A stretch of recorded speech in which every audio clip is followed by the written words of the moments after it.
Bismillahirrahmanirrahim. Assalamualaikum warahmatullahi wabarakatuh.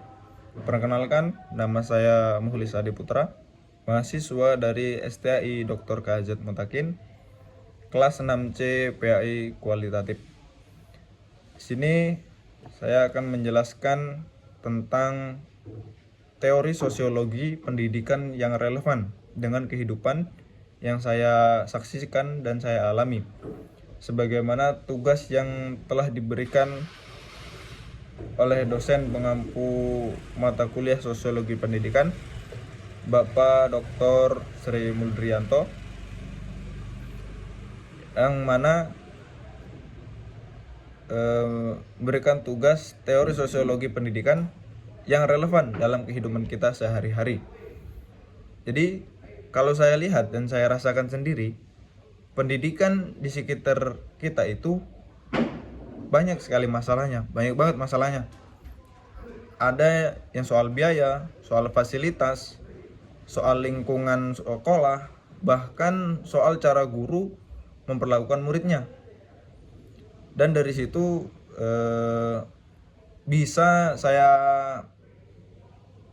mengaitkan dengan beberapa teori sosiologi pendidikan, khususnya pada teori konflik dan interaksionisme simbolik.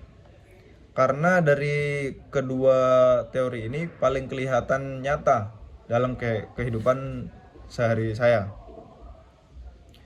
Yang pertama ada teori konflik. Jadi pendidikan belum merata dan masih banyak ketimpangan.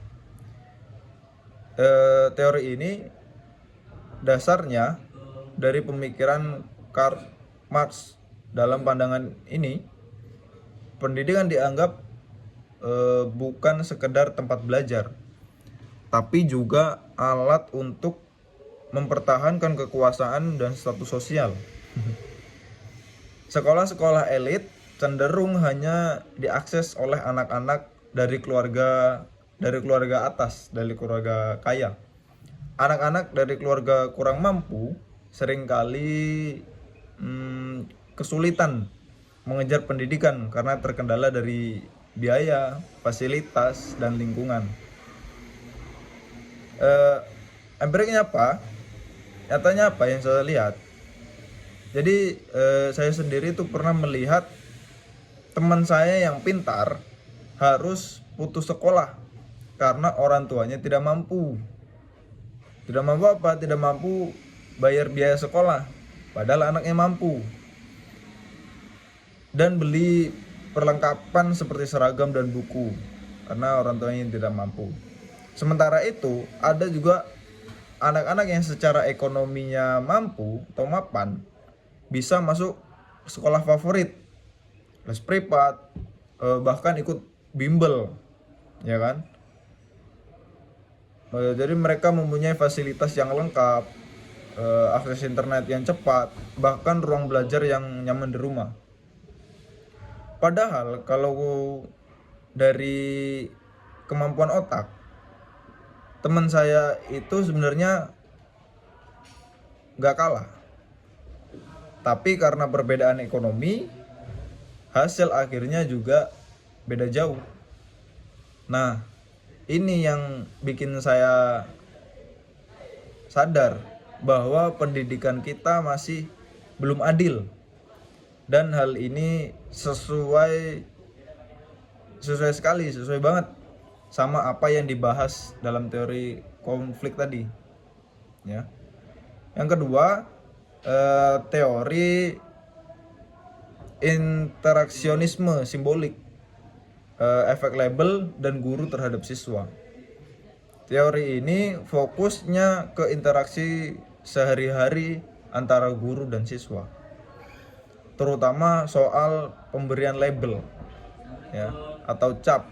Misalnya, kalau seorang siswa dilabeli sebagai anak nakal atau pemalas, ya, maka lama-lama dia bisa merasa seperti itu dan bertindak sesuai label tersebut karena sudah dicap seperti tadi, sudah dicap anak nakal atau pemalas, ya. Sebaliknya, kalau siswa dianggap berpotensi atau cerdas, mereka jadi lebih percaya diri dan termotivasi. Jadi kita sebagai guru harus bisa memberikan label yang baik terhadap murid atau siswa kita, karena itu bisa menjadi motivasi buat mereka. Nyatanya apa? Saya sendiri mengalami situasi di mana saya dianggap tidak serius dalam belajar, ya kan? Oleh guru hanya karena nilai saya itu sempat turun. Setelah itu diperlakukan guru saya jadi beda. Saya jarang ditanya dan kadang malah diabaikan. Tuh. Akibatnya saya jadi minder, takut salah, dan makin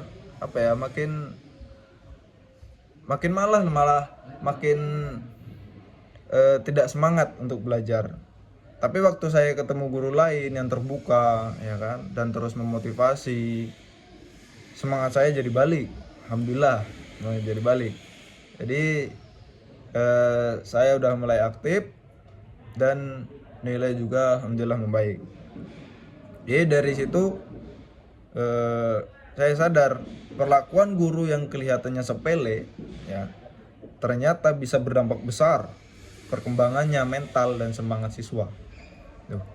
Ini sesuai sama teori interaksionisme simbolik tadi, yang bilang bahwa hubungan sosial kecil bisa berdampak besar terhadap identitas dan perilaku seseorang. Jadi dari kedua teori tadi yang bisa disimpulkan adalah saya jadi lebih paham bahwa pendidikan itu bukan cuma soal buku dan nilai, tapi juga soal struktur sosial dan hubungan antar individu. Teori konflik membuka mata saya bahwa sistem pendidikan kita itu belum sepenuhnya adil. Sedangkan teori interaksionisme bikin saya sadar bahwa cara guru memperlakukan murid, memperlakukan siswa itu sangat menentukan semangat belajar mereka atau bisa memotivasi mereka. Jadi menurut saya jikalau sistem dan pola pikir pendidikan ini ingin berubah, ya, ke arah yang lebih baik, maka harus ada kesadaran bahwa pendidikan adalah tanggung jawab bersama, bukan hanya urusan sekolah atau pemerintah. Masyarakat, guru, orang tua, dan bahkan murid itu sendiri harus punya peran. Mungkin cukup sekian yang bisa saya jelaskan tentang teori konflik dan teori interaksionisme simbolik yang saya rasakan dalam kehidupan sehari. Mungkin cukup sekian. Assalamualaikum warahmatullahi wabarakatuh.